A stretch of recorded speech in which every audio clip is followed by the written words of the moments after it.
మహాలక్ష్మి మహిళలకు ఉచిత బస్సు ప్రయాణ సౌకర్యం అమల్లో భాగంగా శుక్రవారం నుంచి మహిళలకు జీరో టికెట్లను జారీ చేస్తున్నట్లు టీఎస్ఆర్టీసీ హెచ్క్యూ ఎన్డీవీసీ సజ్జనర్ తెలిపారు. ప్రతి ప్రయాణికురాలు విధిగా జీరో టికెట్ను తీసుకుని సంస్థకు సహకరించాలని ఆయన కోరారు. మహిళలకు జీరో టికెట్ల జారీపై క్షేత్రస్థాయి అధికారులతో గురువారం సాయంత్రం టీఎస్ఆర్టీసీ ఎన్డీవీసీ సజ్జనర్ వర్చువల్గా సమావేశం నిర్వహించారు.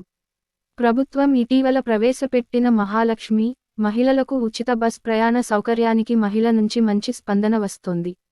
ఎలాంటి ఫిర్యాదులు రాకుండా ప్రశాంతంగా ఈ పథకం అమలవుతోంది. మహిళలకు ఉచిత బస్సు ప్రయాణ సౌకర్య పథకాన్ని మరింత సమర్థవంతంగా అమలు చేసేందుకు సాఫ్ట్వేర్ను సంస్థ అప్డేట్ చేసింది. ఆ సాఫ్ట్వేర్ను టిమ్ మెషిన్లలో ఇన్స్టాల్ చేయడం జరుగుతోంది. మెషిన్ల ద్వారా శుక్రవారం నుంచి జీరో టికెట్లను సంస్థ జారీ చేస్తుంది.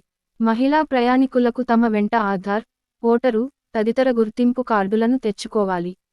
స్థానికత ధృవీకరణ కోసం వాటిని కండక్టర్లకు చూపించి విధిగా జీరో టికెట్లను తీసుకోవాలి. ఆర్థిక భారాన్ని తగ్గించేందుకు అందుబాటులోకి తెచ్చిన ఈ పథకాన్ని మహిళలు, బాలికలు, విద్యార్థినులు, థర్డ్ జెండర్లు ఉపయోగించుకోవాలి అని టీఎస్ఆర్టీసీ ఎన్డీవీసీ సజ్జనర్ గారు సూచించారు.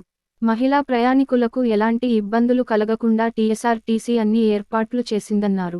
ఉచిత ప్రయాణ సౌకర్యం సమర్థవంతంగా అమలయ్యేందుకు ప్రతి ఒక్కరూ సంస్థకు సహకరించాలని కోరారు.